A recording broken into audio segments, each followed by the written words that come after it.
Constantinople, 1071. The greatest city on earth is burning at its edges. Not from fire, from fear.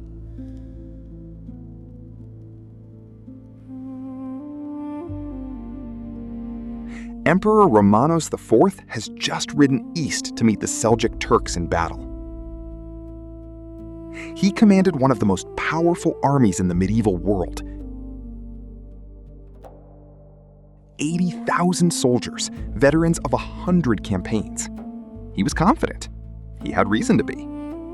He never came back.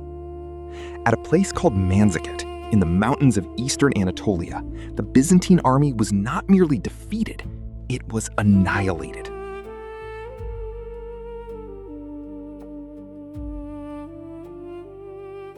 And Romanos IV, the emperor of the Romans, the successor of Caesar, the ruler of the most sophisticated civilization in Christendom, was captured, taken prisoner, paraded before a Seljuk sultan who made him kneel. No Byzantine emperor had ever been taken alive by an enemy. Within a year, the Seljuks occupied most of Anatolia.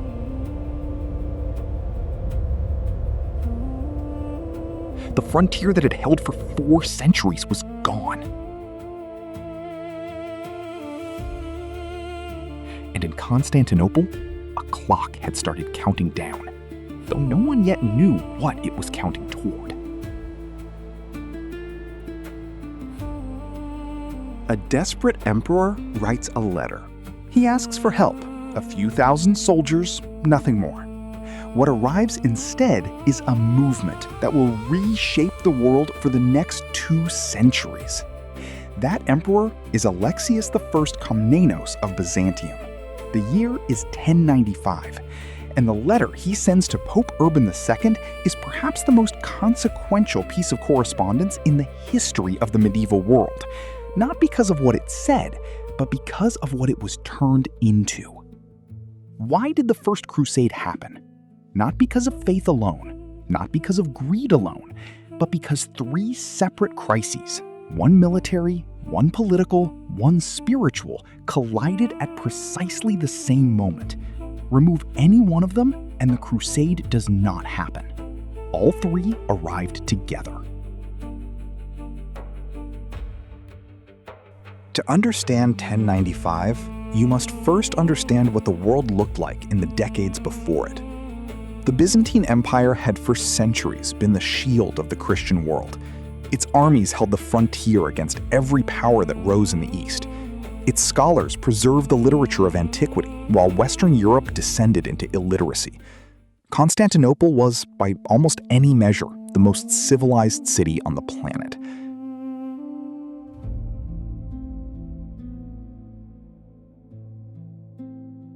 But by the mid-11th century, the cracks were showing. Decades of political instability had hollowed out the professional army. Corrupt officials had stripped the border defenses of funding. The Seljuk Turks had swept out of Central Asia within a single generation, absorbing Persia, subjugating Baghdad, and establishing themselves as the military protectors of Sunni Islam. Their sultan, Alp Arslan, whose name translates as heroic lion, was by 1071 probing deep into Byzantine territory. Romanos IV marched to stop him. The 2 armies met at Manzikert, near Lake Von. What happened next was not merely a military defeat, it was a psychological catastrophe. The Byzantine left flank collapsed. The emperor himself was surrounded, unhorsed, and taken. Contemporary accounts describe Alp Arslan placing his foot on the neck of the Emperor of Rome, not out of cruelty, but as a statement of political reality. What had taken Rome centuries to build had been lost in a single afternoon.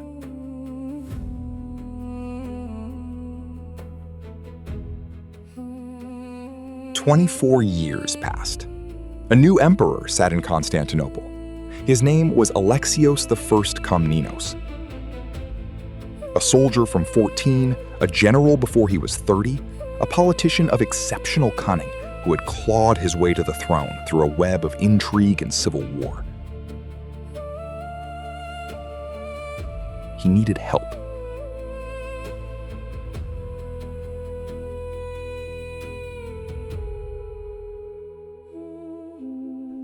The Seljuks still held Anatolia.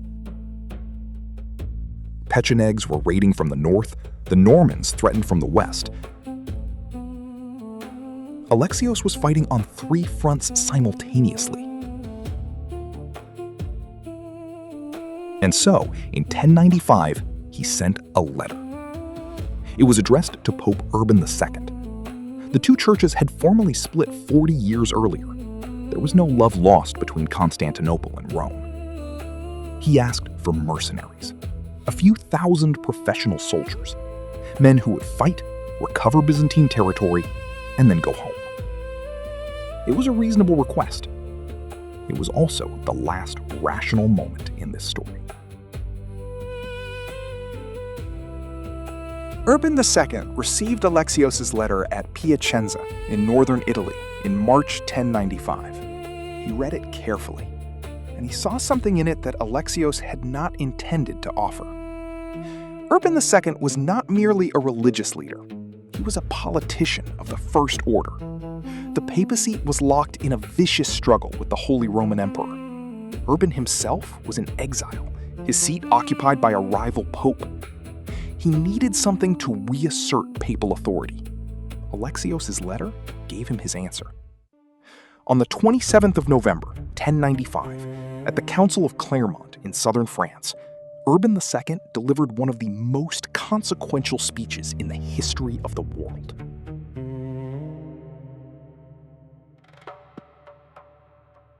The exact words are lost. No transcript survives.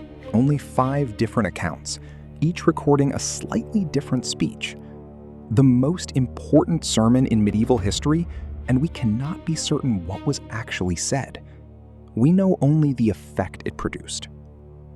He told the assembled clergy and nobility that the holy places were in danger, that it was the duty of every Christian knight to turn his sword outward toward Jerusalem. And he offered something extraordinary: full remission of sins. The promise that any man who died on this journey would go directly to heaven. Deus Vult. God wills it.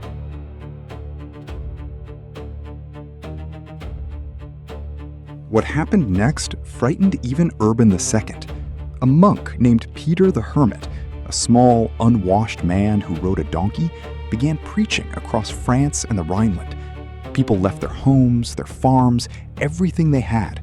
Children asked their parents if that was Jerusalem on the horizon. Parents, who had never seen a map, could not answer. By spring 1096, between 40 and 60,000 people were moving east.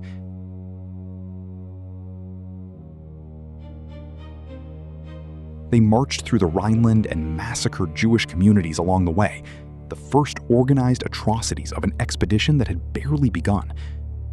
Outside Nicaea, in October 1096, the Seljuk army met them in open ground. It was not a battle. It was a harvest. Of the tens of thousands who had set out, perhaps 3,000 survived. The roads back toward Constantinople were white with bones for years afterward.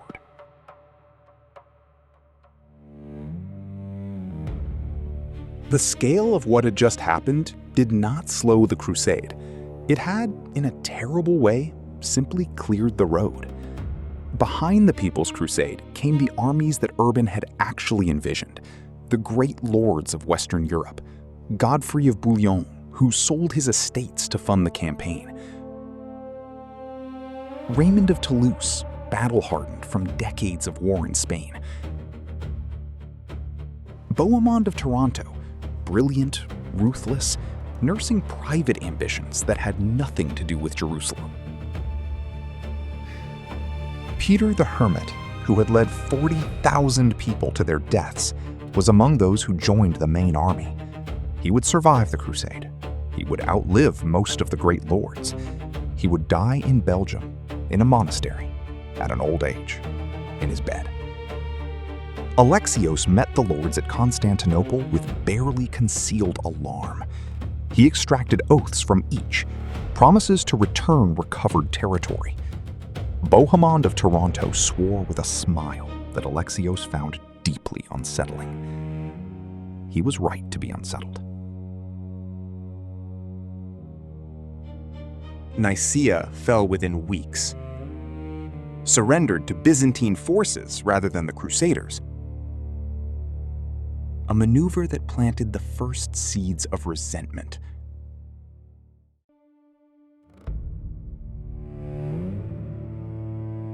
Then came Antioch. 8 months of starvation, disease, and despair. Men ate their horses, then their leather belts. Inside the besieged city, a monk named Bartholomew reported a vision. The lance of Longinus lay buried beneath the floor of the Church of St. Peter. Excavations began. Bartholomew descended into the pit and emerged holding a fragment of corroded iron. Was it genuine? Almost certainly not. The record strongly suggests it was planted by men who understood what a starving army needed more than food. It needed a sign, and a sign was provided. An army that had been consuming itself was, within hours, transformed.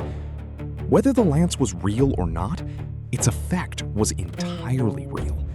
And that may be the most unsettling thing about it. The Crusaders broke out of Antioch. Then they turned south, toward Jerusalem.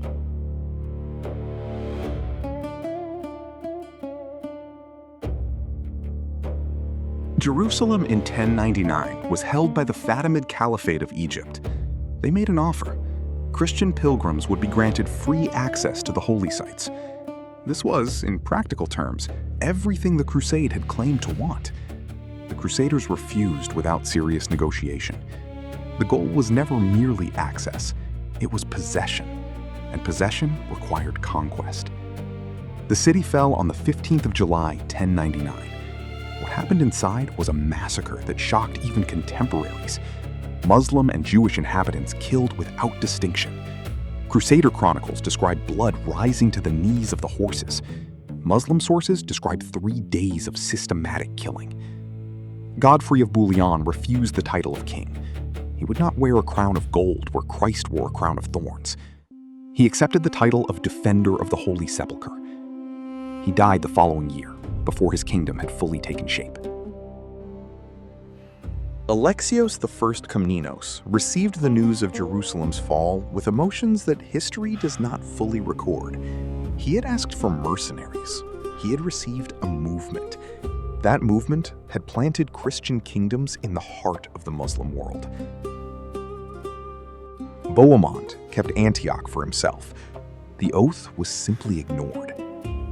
3,000 miles away, Muslim scholars were writing down what they had witnessed. They wrote of cities fallen, of a wound opened in the body of the Islamic world. That wound would not close easily. Saladin was not yet born, but the world that would produce him had just been made.